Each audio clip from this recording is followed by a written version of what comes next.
바울의 마게도냐 선교가 쉽지는 않았습니다. 가는 곳마다 방해가 있었거든요. 빌립보에서도, 그리고 데살로니가에서도, 또 베레아에서도. 그래서 오늘 어디까지 갔냐면 아데네까지 간 부분이 오늘 본문에 나옵니다. 가는 곳마다 방해가 있었고 그 방해를 피해서 바울과 바울의 선교팀은 움직일 수밖에 없었습니다. 그러나 하나님께서는 그 가운데서도 바울의 선교팀을 통해 복음의 불을 번지게 만들어 주었습니다. 지난 시간에 베레아에서의 사역, 그리고 데살로니카에서 바울의 사역을 방해하던 유대인들이 베레아까지 나와서 유대인을 잡으려 할 때 너무 급했는 것 같아요. 베레아에서 바울만 혼자 아데네로 피신하는 장면이 지난주 본문과 오늘 본문에 나와 있습니다. 그래서 16절 오늘 본문, 바울이 아데네에서 그들을 기다리다가 이렇게 돼 있죠. 그들은 누구냐면 나머지 선교 팀원들이에요. 그러니까 바울이 너무 급하게 피할 수밖에 없었습니다. 베레아에서 아덴까지는 한 320km쯤 떨어져 있는 거리예요. 바울이 급하게 피했고 나머지 실라와 디모데 등 선교팀을 바울은 아덴에서 기다리고 있었습니다. 아덴은 지금 아테네입니다. 아테네에서 선교 팀원들을 기다리고 있었다. 여기서부터 이제 오늘 본문이 시작이 됩니다. 바울은 아덴에서 실라와 디모데를 포함한 선교팀을 기다리면서 언제 올지 모르니까 딱히 무엇을 할 수도 없었습니다. 언제 오니까 그때까지는 이런 계획을 세워서 준비하면 되겠지, 이렇게 할 수도 없었어요. 언제 올지를 모르니까. 그래서 기다리는 시간은 상대적으로 시간적인 여유가 있는 기간입니다. 바울은 결정해야 했죠. 아데네를 좀 관광 좀 할까, 혹은 문화유산을 체험하는 시간으로 보낼까, 아니면 기다리면서 재정비하는 기회로 삼을까. 기다리는 시간에 여러분은 뭐 하세요? 버스를 기다리는 시간, 지하철을 기다리는 시간, 누군가를 기다리는 시간, 시험을 쳐놓고 결과를 기다리는 그런 시간들을 통해 여러분들은 어떻게 시간을 보내십니까? 바울은 그 시간, 선교 팀원들이 아데네까지 올 때까지 무슨 일을 했는가가 오늘 본문에 쓰여 있습니다. 오늘 말씀을 통해서 여러분과 저에게 어떻게 우리의 삶을 잘 보내야 할 것인가, 또 바울이 했던 그 시간 사용을 어떻게 하면 우리의 삶 속에 적용시킬 수 있을 것인가, 그런 것들을 나누는 귀한 시간 될 수 있기를 주님의 이름으로 축원합니다. 자, 이렇게 바울이 아덴에서 그들을 기다리고 있었습니다. 그런데 바울이 그곳에서 회당은 지금 말하면 주일날 예배당입니다. 회당에서는 유대인들을 만났습니다. 그러니까 주일날에는 교회 다니는 사람을 만났습니다. 그리고 경건한 사람들을 만났습니다. 그리고 장터에서는 안식일이 아닌, 주일이 아닌 평일에는 장터에서 날마다 만나는 사람들과 변론했다, 이렇게 쓰여 있죠. 날마다 만나는 사람들과 변론하였다, 이렇게 쓰여 있습니다. 바울은 선교팀을 기다리면서 복음을 전하였습니다. 기다리는 시간, 상대적으로 시간적인 여유가 있던 그 순간에 바울은 다시 전도하고 있는 모습이 본문에 기록되어 있습니다. 바울을 전도하게 만들었던, 계속해서 쉬지 않고 선교할 수 있도록 만들어 주었던 것은 오늘 본문에 보면 바울의 분노였습니다. 바울이 격분하여 이렇게 되어 있죠. 격분하였다. 그래서 회당에서는 이렇게 되어 있거든요.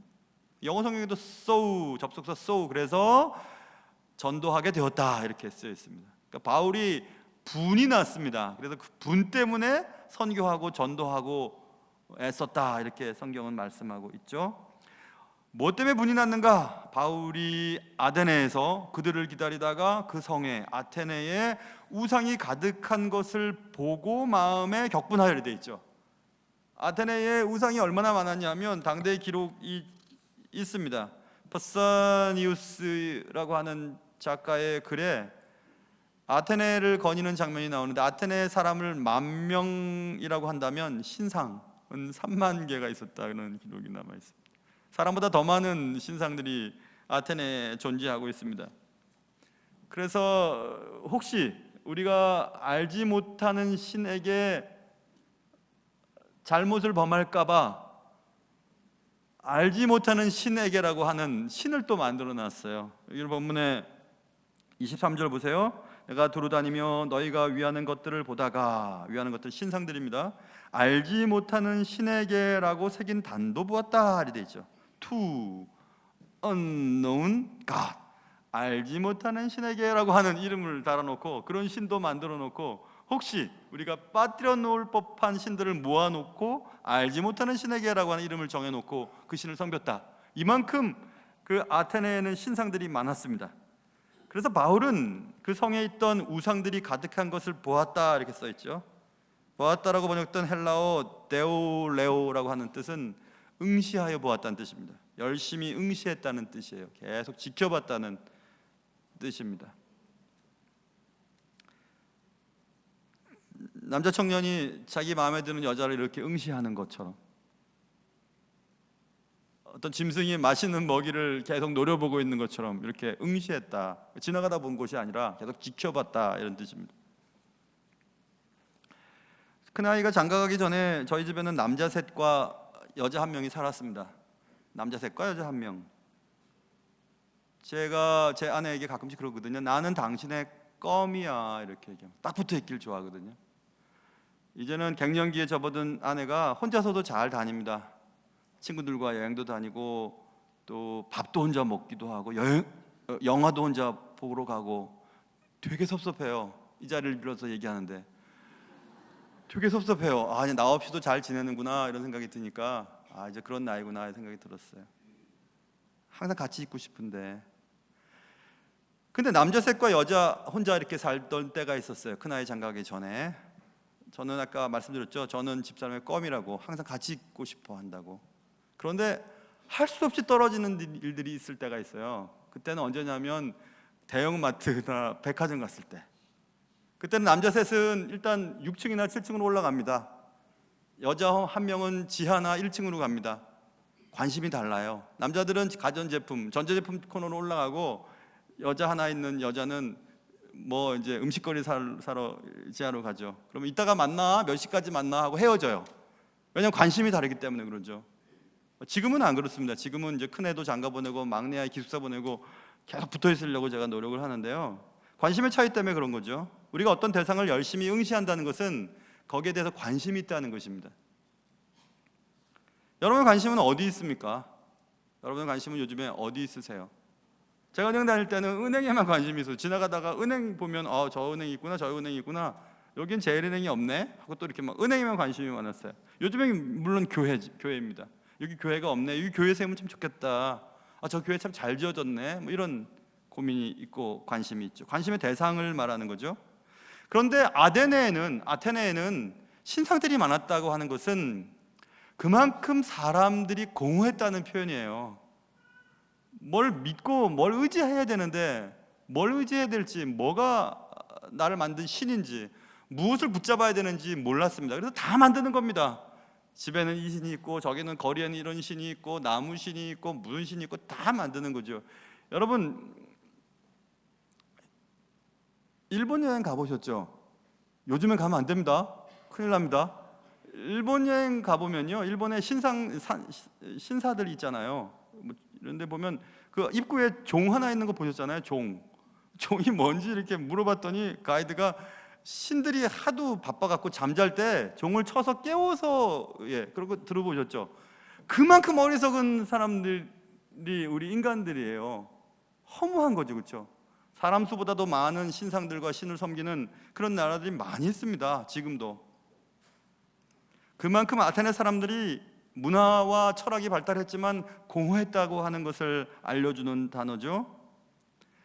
그 우상들이 가득한 것을 보고 바울의 마음이 분이 올라왔다 이렇게 합니다. 분노는 그냥 화가 난 정도가 아니라 격분했다는 뜻이에요. 헬라어 파록시노라고 하는 단어가 쓰여서 격발하다, 발작을 일으키다는 뜻이거든요. 그만큼 화가 난 겁니다. 바울이 견딜 수가 없는 거예요. 바울은 마음에서 올라오는 분노 때문에 견딜 수가 없었다고 말하고 있습니다.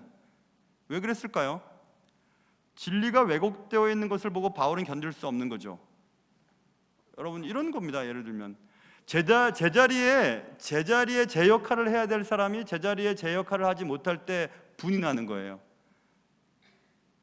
온 천하를 만드시고 여러분 각자 아테네 사람 당신들 모두를 만드신 그리고 당신들 모두에게 향한 하나님의 계획이 있는 그 하나님을 섬기지 아니하고 인간보다 더 많은 신상들을 만들어 놓고 거기다 절을 하고 그것이 나의 주인인 것처럼 생각하고 살아가는 인간들을 볼 때 마음이 이게 분노가 나는 거죠. 당연히 하나님께만 올려드려야 할 영광이 하찮게 여겨지는 것을 보고 분을 참을 수 없었던 것입니다. 꼬마 다윗이 형 도시락 가지고 갔다가 하나님의 영광을 훼손시키는 거인 골리앗을 보고 화가 나가지고 내가 가만두지 않겠다고 해서 돌멩이를 들고 달려갔던 다윗의 분노, 그 분노와 똑같은 것입니다. 제자리에 있어야 될 것이 제자리에 있지 않는 것입니다. 영광을 받아야 될 하나님의 영광이 제자리에 놓여있지 않는 것입니다. 그래서 화가 난 것입니다. 제가 이 본문을 읽을 때마다 생각나는 이 있어요. 84년도인 것 같아요. 1984년도 저는 청년부였습니다. 청년부 여름 수련회 때 수련회를 떠나기 전에 저희 어머님이 나무야 가면 밖에 나가면 춥다. 그러니 이 담요 가지고 가라 그렇게 얘기했어요. 그 당시만 해도 그 호주산 담요, 이 푸른색 하늘빛깔 나는 얇은 담요가 있었어요. 그 담요를 이렇게 말아서 주셨어요. 그래서 저는 이제 둘째 날쯤에 좀 날씨가 추워서 그때 부회장이었던 한 자매에게, 저는 회장이었거든요, 이거 덮고 자라고 줬어요. 나는 추운데 얘가 좀 따뜻하게 자게 해주고 싶어서 줬어요. 그리고 저는 잠을 자러 갔는데 막 동기들끼리 노는 소리가 들렸습니다. 저는 이렇게 게임도 잘 못하거든요. 춤도 잘 못 추고. 그래서 뭔가 하고 가봤더니 놀라운 일이 거기서 벌어지고 있었습니다. 우리 동기들, 그때 혜웅이, 일건이, 지원이, 소영이, 혜경이 이런 애들과 명숙이가 발에 그 담요를 덮고 놀고 있는 거예요. 그 밤에 내가 덮을 그 담요를 예쁜 부회장 손명숙한테 줬더니 그거를 친구들이 발꼬락내 나는 그 발에다 덮고 있는 거예요. 내가 얼마나 뿔딱지가 났는지 몰라요. 내가 그때 왜 화가 났는지 아무도 모를 거예요. 지금 얘기하는 거예요. 있어야 할 장소에 있지 않는 거죠. 정당하게 쓰여져야 할 장소에 쓰여 있지 않은 거죠. 내가 덮어야 될 담요를 따뜻하게 덮어주려고 줬더니 그걸 발꼬락 내나고 자기들끼리 덮고 있어? 혜웅이, 일건이, 지원이, 혜경이, 소경이, 소영이 이걸 듣고 있으면 회개해라. 회개. 그런 겁니다, 여러분. 당연히 있어야 할 자리에 있지 않은 거예요. 화가 나는 거죠. 여러분 그런 거 있으시죠? 당연히 해야 될 일을 하지 않은 거예요. 하나님의 영광 받으시고 하나님만이 높임을 받으셔야 되는데 그렇게 하지 않은 거예요. 그게 화가 난 거죠. 바울이 화가 난 그런 화. 꼬마 다윗의 분노 다 똑같은 것입니다. 그래서 바울의 분노는 고상한 분노였습니다. 거룩한 분노였죠. 바울은 아테네에서 사람들을 만나 복음을 전하였습니다. 급하게 떠나 도착한 곳이었지만, 선교팀을 기다리는 그 시간이었지만 바울은 전도하기로 결심했습니다. 그 전도하는 겁니다.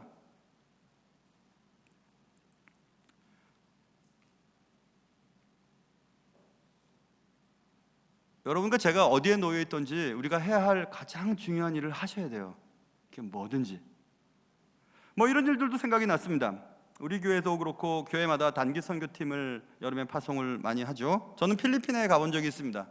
필리핀에 갔다면 여러분은 필리핀의 수도인 마닐라도 갔었겠거니 생각을 하시겠지만 저는 마닐라는 가보지 못했어요.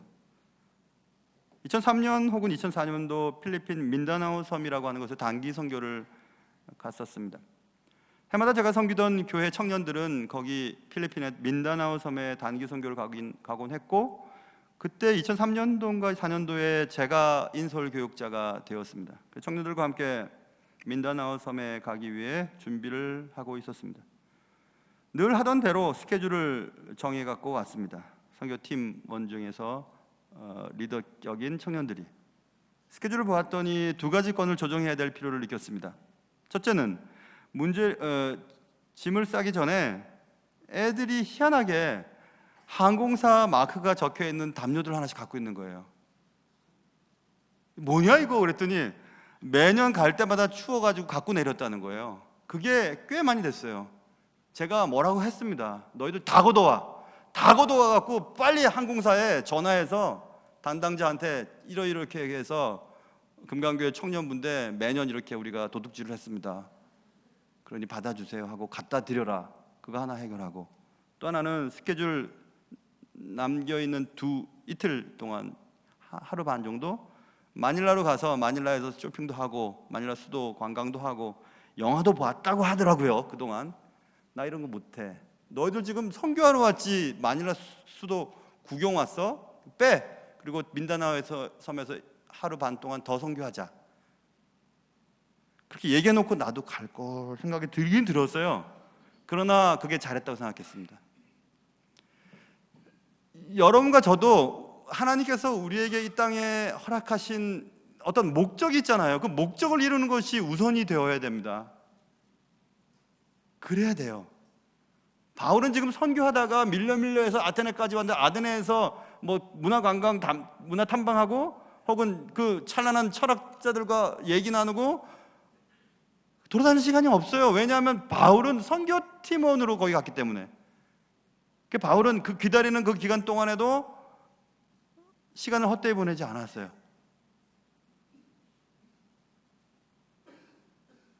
바울은 정당하게 하나님께 영광을 돌려야 될 그 영광이 허탄한 신상들에게 드려지는 것을 보고 견딜 수가 없었던 거죠.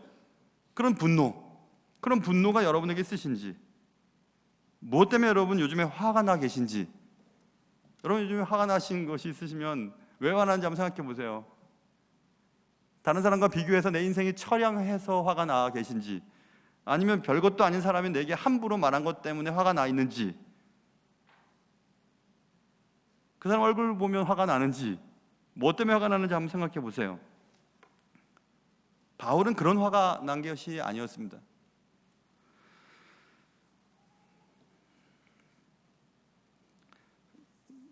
마더 테레사의 자서전이 있죠. 그 자서전을 오래전에 읽었는데 어제 책장을 이렇게 보다가 다시 꺼내서 줄쳐 있는 부분만 읽었습니다. 그 중에 이런 내용이 있었습니다. 가장 커다란 악이요. 악은 사랑과 동정을 느끼지 못하는 것이며, 거리에서 착취와 부패, 가난, 질병에 시달리며 사는 이웃에 대한 끔찍한 무관심입니다. 이렇게 써 있어요.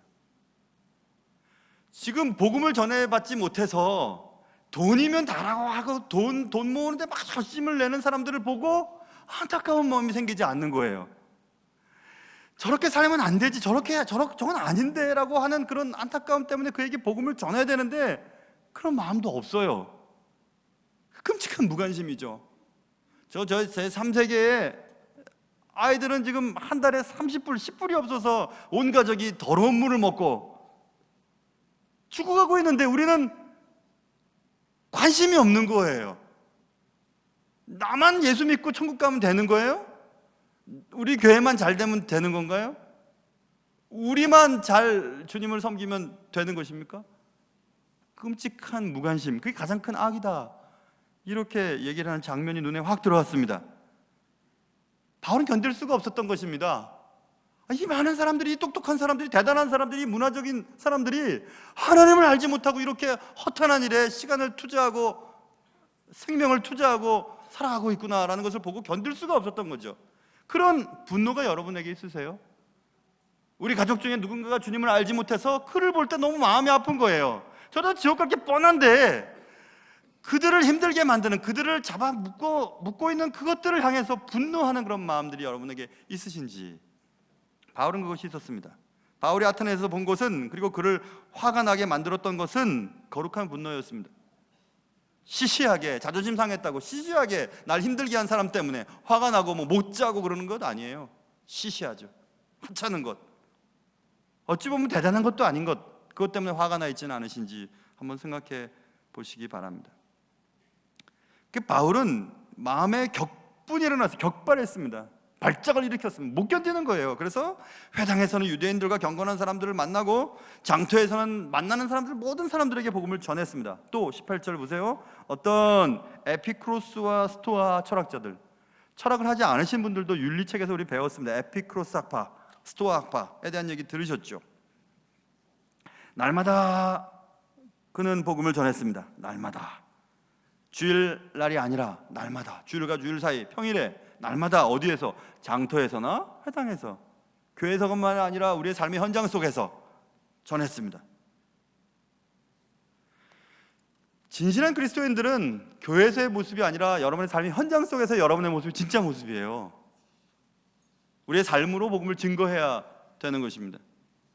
유대인들, 혈통적으로 나는 하나님의 자녀들이라고 여기는 사람들에게도 주님이 필요했고, 경건한 사람들, 나는 법 없이도 살 수 있어 라고 하는 도덕적인 사람들도 주님이 필요했습니다.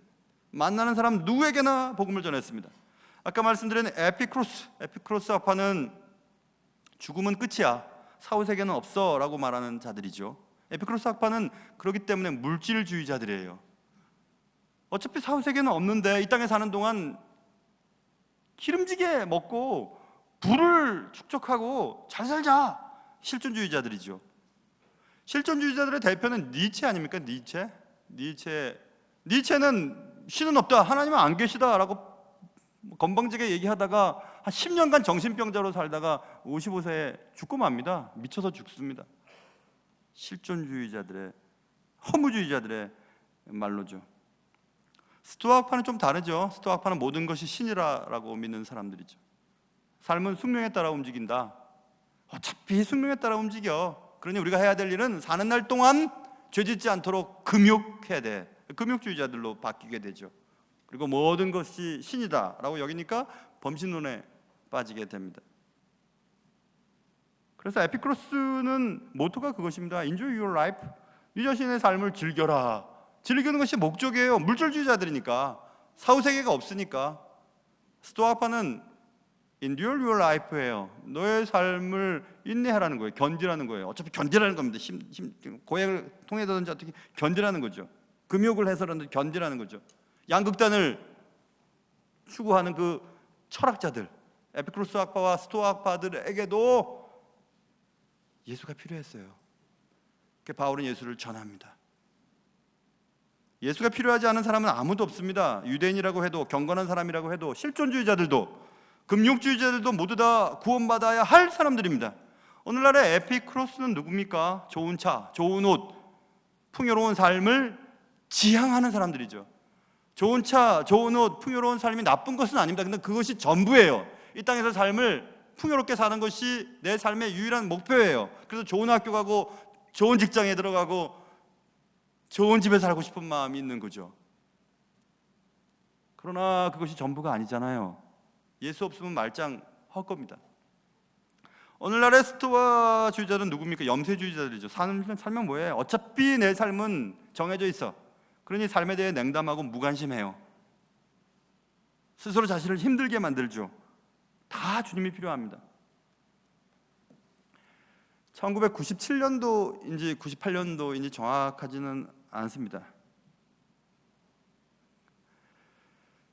북미주 유학생 수련회라고 코스타라고 하는 것이 있었어요. 예전에. 지금은 코스타가 전 세계적으로 많이 지부들이 있어서 코스타, 미국 코스타, 뭐 캐나다 코스타, 중국, 일본 코스타가 이렇게 나눠져 있지만 그 당시 때만 해도 북미주 유학생 수련회라고 해서 코스타가 있었거든요. 제가 공부하던 학교 바로 근처에서 코스타 집회가 있었습니다. 위튼 대학에서 코스타가 있었었는데요.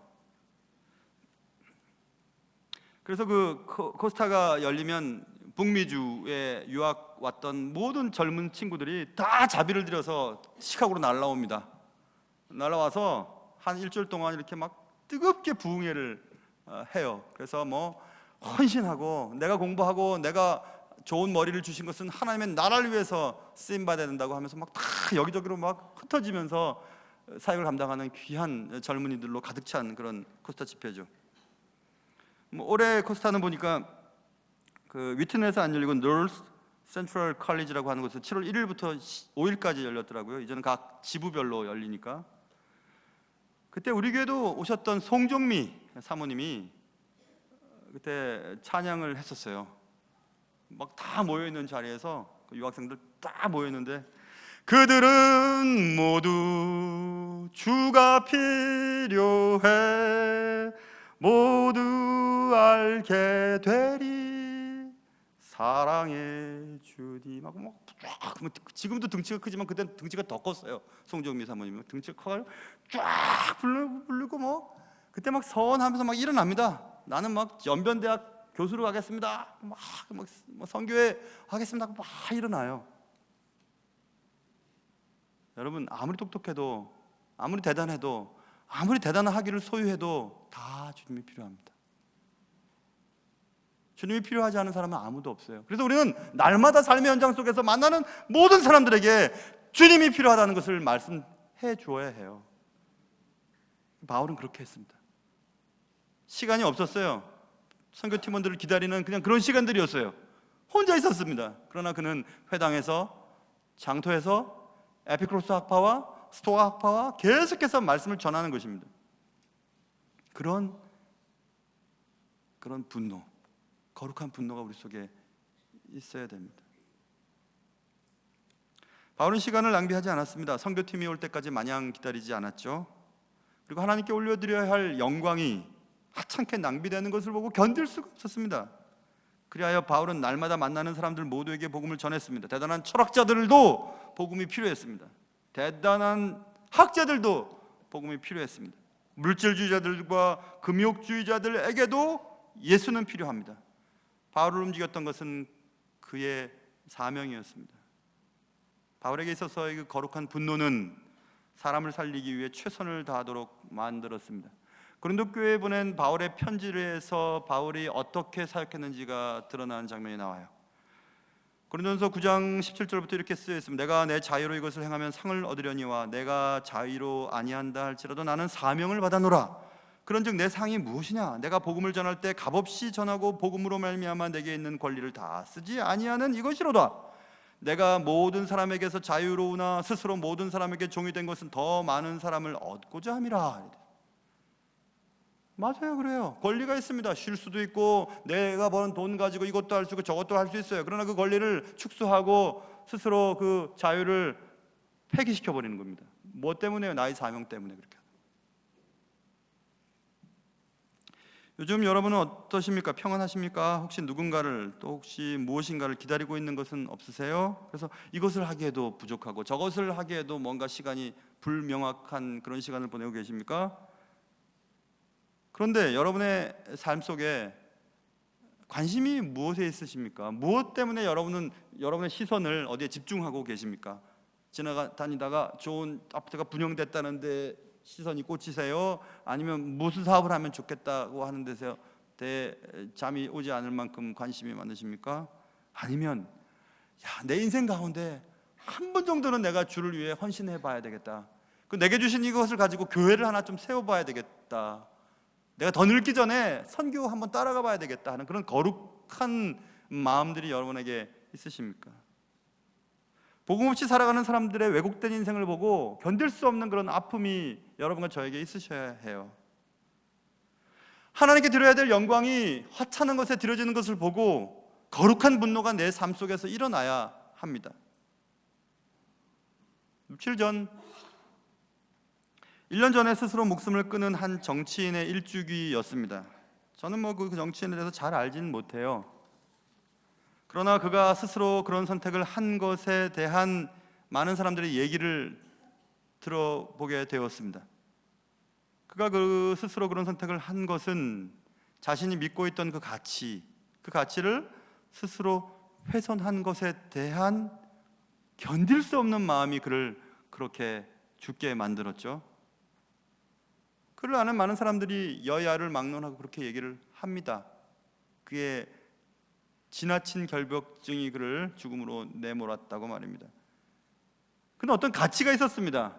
자기가 소중하게 여기는 어떤 그 가치를 스스로 훼손시켰다고 하는 그 너무 안타까운 마음이 그를 살지 못하게 만들었죠.